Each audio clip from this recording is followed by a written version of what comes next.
I was a caretaker at a private conservatory. Actually, secret might be a better word to describe it, since you'll never find any public information on it. It doesn't even have an official name, though my boss likes to call it the Silken Solarium or the Widowmaker when he wants to make a pun. Visits are by invitation only, and I haven't the slightest idea if these guests are actually being charged some exorbitant fee to help maintain the place, or if my employer simply enjoys showing off his collection of exotic specimens now and then.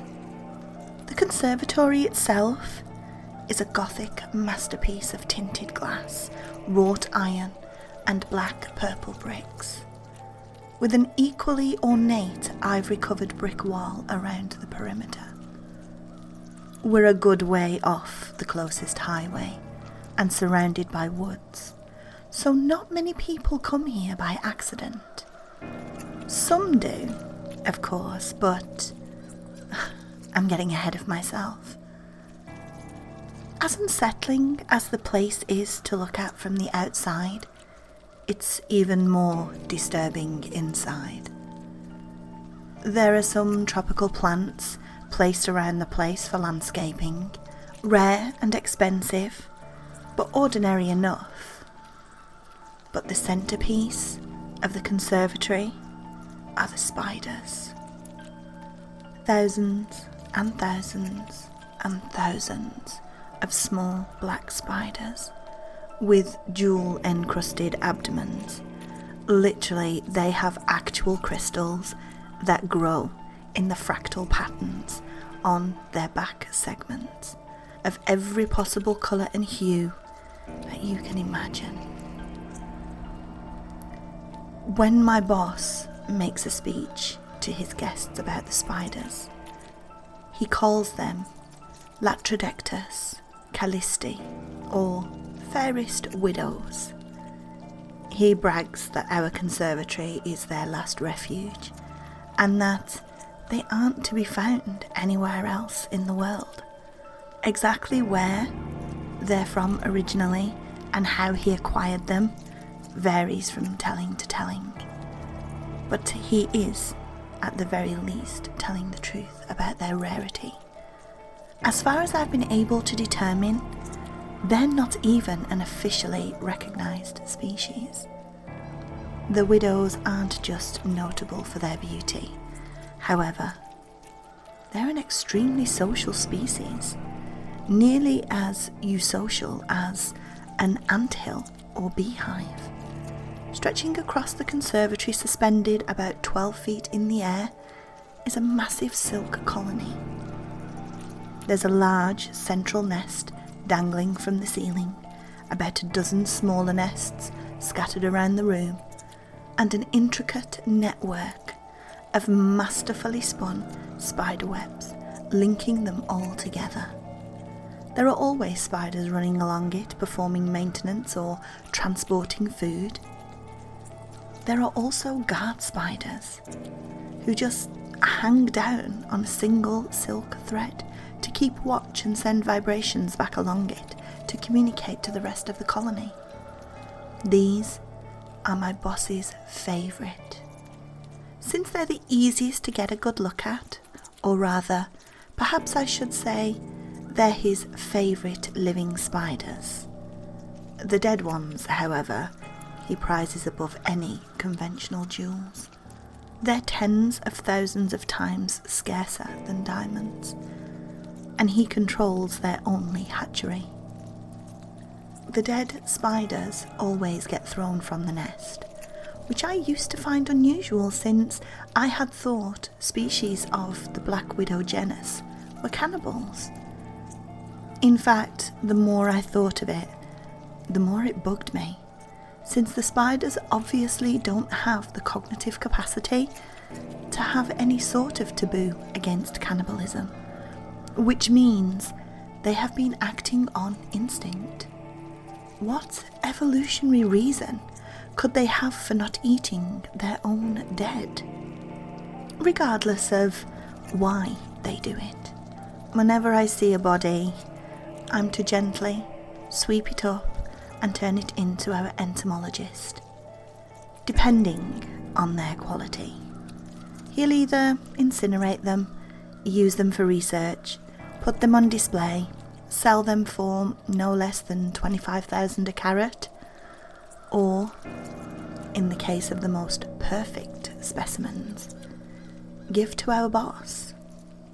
Most crucially though, I am never, ever to step on one. That was made abundantly clear to me on my first day. Less clear though were the consequences for doing so. Since I've never actually done it, the spiders have a habit of tossing the dead where they're clearly visible. A visibility which is aided by their brightly coloured, shiny rear ends. This made the whole not eating their dead thing even weirder to me, since it seems like they would attract predators.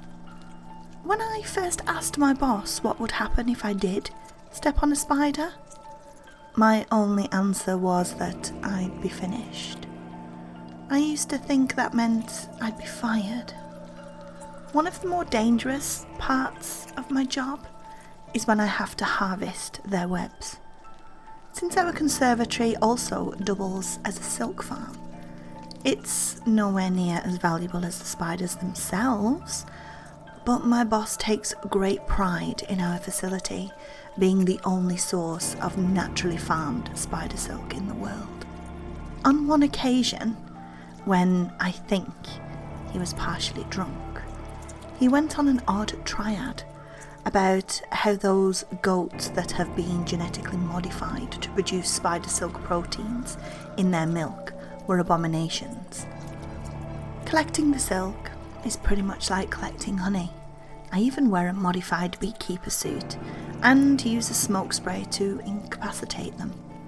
The only difference is I'm standing on a 10-foot ladder, and I have to be very selective about how much web I take and from where.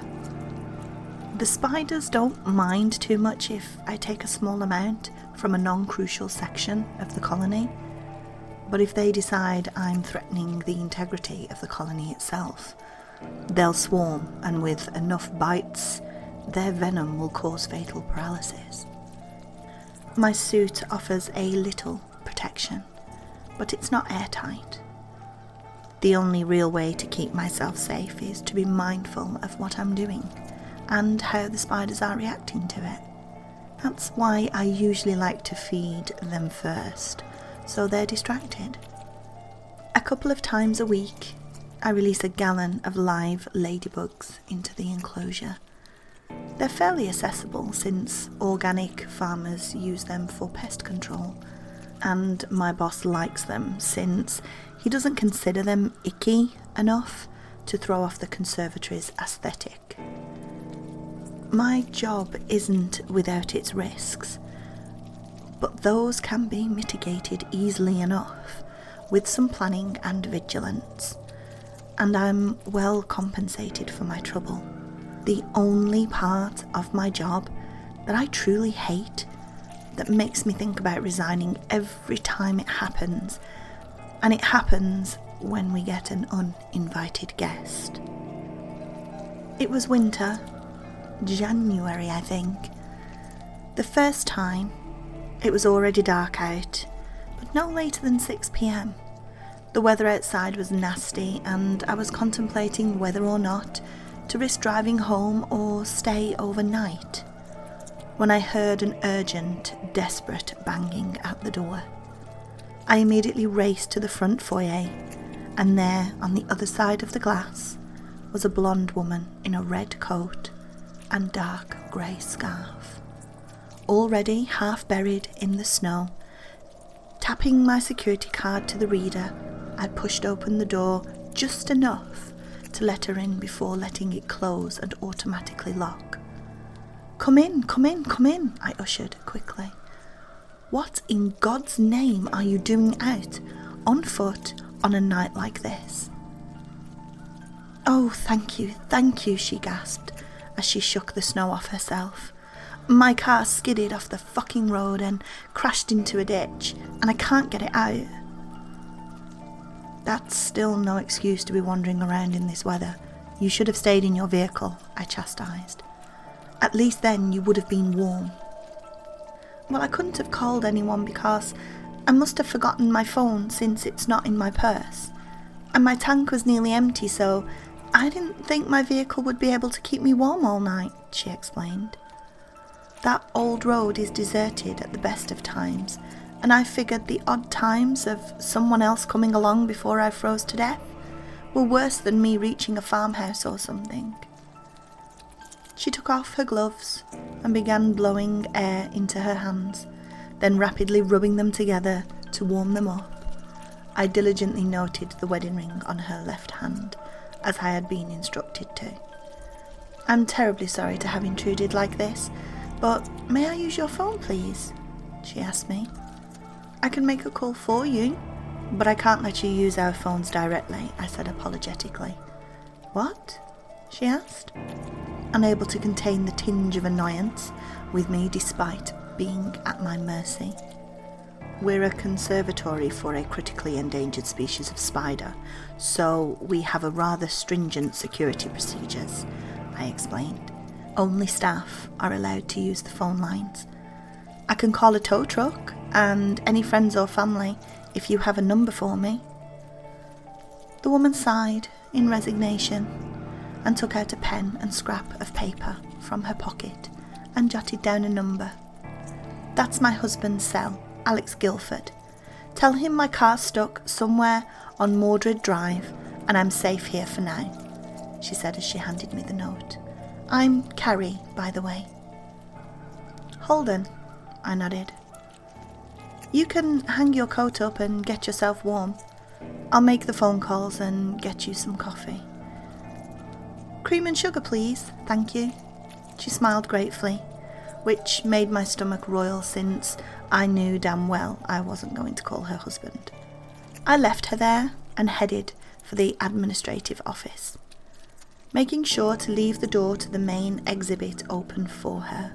After a couple of calls, albeit different calls than the ones I said I was going to make, I headed to the break room to make a coffee and then went to rejoin Mrs. Guilford with a steaming cup in each hand.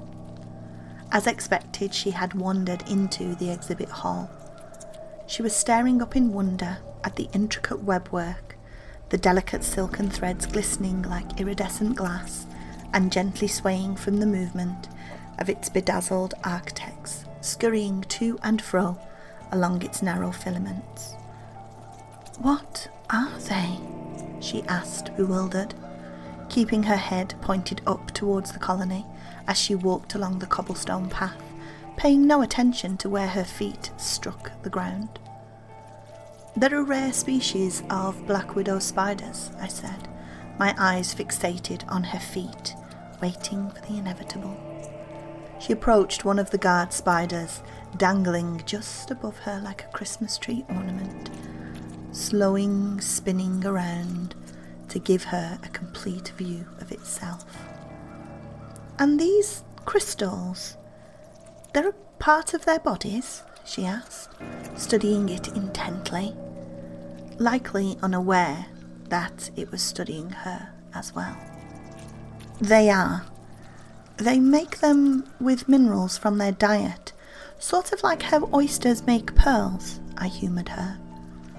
Spider-born organic gemstones are highly sought after, as you can imagine, which is why they're endangered as far as I know.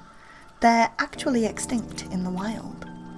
I've never even heard of such a thing, Carrie remarked, and I never thought that spiders could be beautiful. The spider let out some more thread to get a little closer to her, and she began reaching out her hand to touch it. I wouldn't do that, ma'am, I advised, despite knowing it wouldn't ultimately make a difference. These are still widows, and they are venomous. Come join me over here and we can admire them from a safe distance while you wait for your husband. He's coming to get me. In this storm? She asked. Her incredulity distracting her from the novelty of the fairest widows. She turned around and began marching towards me. You have to let me use the phone. I can't. Crunch. Let him risk his life when I'm perfectly safe now. She didn't even hear it. That horrid, sickening, crunching noise when she stepped on the dead spider. I immediately glanced back at the guard spider that had been watching her and saw it thrumming its thread with its rear legs, the vibrations travelling all the way up and throughout the colony. What's with the face? Surely you won't get in that much trouble just for letting me use the phone, she argued, oblivious to the danger we were both in now. I'm so sorry, I said softly, feeling a lump in my throat and tears in my eyes. I dropped the coffees and ran back to the exit, slamming it shut and sealing her in the exhibit hall. Within seconds she had caught up and was banging on the glass doors. What the hell are you doing? She demanded. I just pointed behind her, shaking my head helplessly. She turned around and saw that the thousands of spiders were now emerging from their nests en masse and converging in on her location. I presume you've seen a ball of spider babies at some point.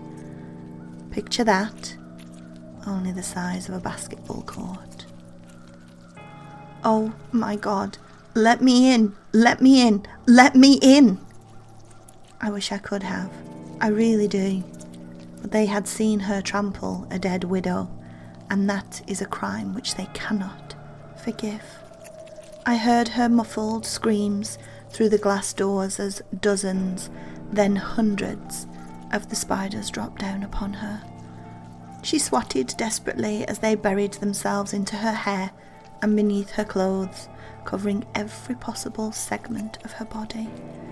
Her screams of terror were suddenly interjected with torturous cries of pain as hundreds of pairs of venomous fangs dug into her flesh nearly simultaneously. Those sharp cries turned to anguish wails and convulsed grimaces as the venom coursed through her veins, destroying muscle tissue and burning her up from the inside. She tried to run, but surprisingly devious spiders had already strung a tripline behind her, felling her to the ground. She tried to force herself back up, but her muscles were already too badly damaged for that. Instead, all they could manage was to turn her head towards me, letting me see her final expression of shocked horror and betrayal before the spiders completely swarmed over her limp body. I watched as the entire colony worked together to cocoon her in silk, and then, with over 1,000 tiny drag lines reeling her up to the main nest, I was too petrified to move for at least a solid minute. But when I was able to move again, the first thing I did was drop to my knees and vomit. Bloody hell! The little blighters didn't waste any time on this one, did they? My boss callously asked as he stood atop the ladder and examined the cocooned carcass that was now safely inside the central nest. So, my boss, I've mentioned him a few times, and by now you may be wondering what sort of man keeps a menagerie of man-eating arachnids as his personal terrarium. I don't have all the answers, but this is what I do know. First, his name's Seneca Chamberlain. He's earned a reputation as our local eccentric millionaire. But if you've never lived in Harwick County, then you likely haven't heard of him. He's exponentially though indeterminately wealthy as you can imagine. He also has a very Victorian fashion sense. He likes to dress in frock coats and cravats and top hats, velvets and silks, and always in deep reds and golds. A plutocrat with a pretentious and fashionably old-fashioned taste in clothing wouldn't normally be anything to get too worked up about, except for that my boss looks far younger than I know him to be, than anyone knows him to be. That too isn't all that unusual. Plenty of rich people look good for their age, but no amount of Botox or stem cells or plastic surgery can explain this. I'm sure of it. He looks no more than 40, and I know he's looked like that for decades at least. The most unsettling thing is that the name, Seneca Chamberlain, goes back to the earliest surviving county records from nearly 200 years ago. My boss, of course, claims he's merely a descendant of the original Chamberlain, and that it was only poor record keeping that failed to make that clear. But there are photos and portraits of his father and grandfather, and look, if it wasn't for the fact I've seen him walking around in broad daylight, I'd swear he was a vampire. No, they didn't, I answered him softly, as I sat slumped up against an information placard, my head tilted back towards the ceiling as I tried to process everything that had happened. She stepped on a spider almost as soon as I called you. Well, that would do it all right, he smirked, his eyes darting back and forth as he followed the countless widows going about their business. And you said she was married, correct? She was, I croaked, the stinging of tears starting to fill my eyes once again. To a man? He asked nonchalantly, as he started climbing down the ladder. Yes, what does that matter? I asked. It's just that it really tickles my fancy when this place becomes an actual widowmaker, he answered, hopping to the ground. Still, widowmakers are a subtype of widow, now aren't they? Small victories then, Holden. Small victories. Come on now, stop moping. You did beautifully. And don't worry about any future problems with the law. That's all been taken care of. I turned my head to him then, wearing a poorly restrained glower of disgust and loathing. Sir, with all due respect, is this just a game to you? We leave the front gates open, let curious or desperate passerbyers wander in, and then just let them do as they please until the widows snatch them up. Just so that you can get your kicks and make a stupid pun, I demanded. Chamberlain just tossed his head back and chuckled dryly. No, heavens no. I have far too much invested in this enterprise to risk bringing it to the authorities' attention over more frivolities, he assured me. No, Holden, I'm afraid that the occasional incident is quite essential for our operations. Why don't you climb up yourself and take a better look? That should make things a bit clearer. My stomach churned at the prospects of looking at Carrie's silk-encrusted spider-covered corpse. But I had let her die.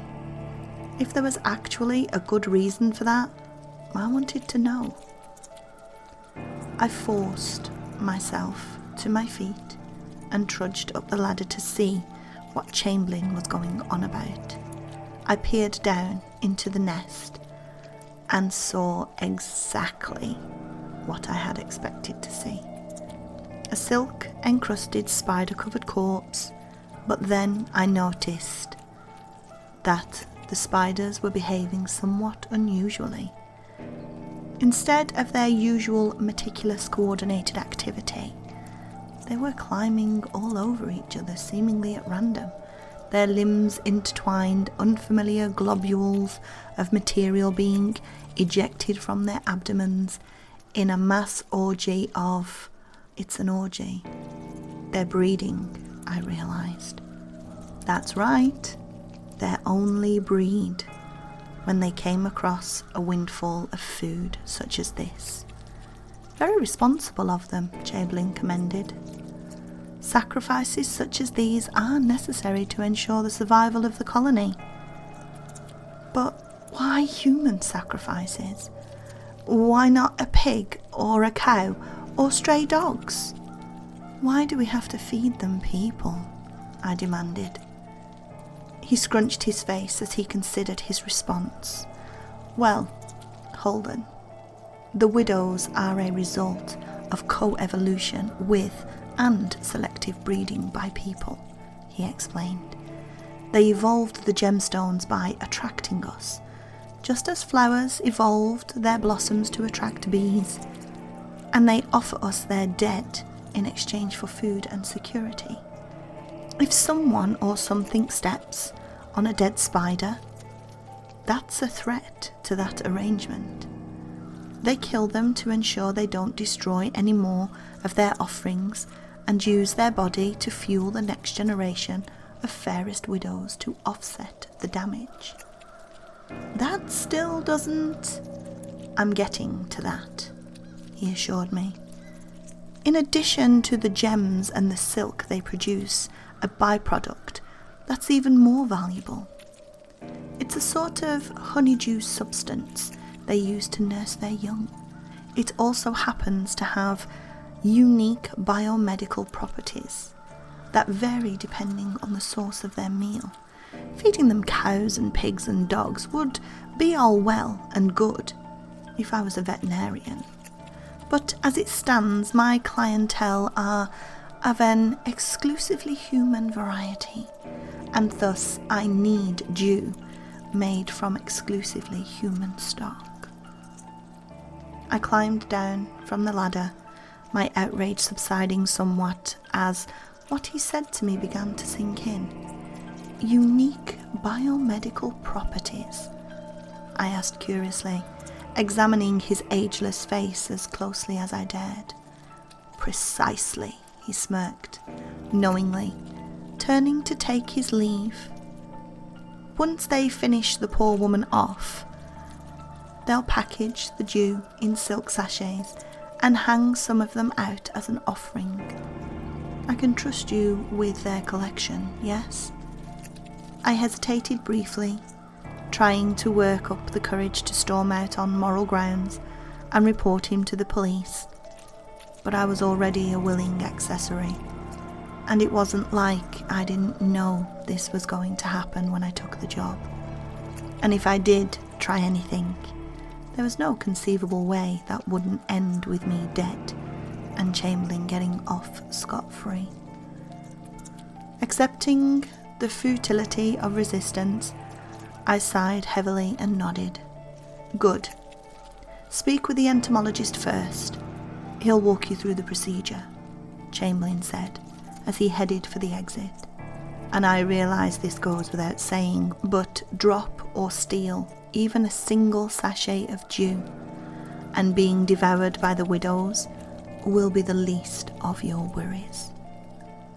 The glass door snapped shut as he left me alone with my thoughts, the corpse of the woman I had helped murder, and the thousands of spiders turning it into eggs and immortal honeydew. I suppose my earlier suppositions about my boss hadn't been completely off. He was a vampire, just in a roundabout sort of way.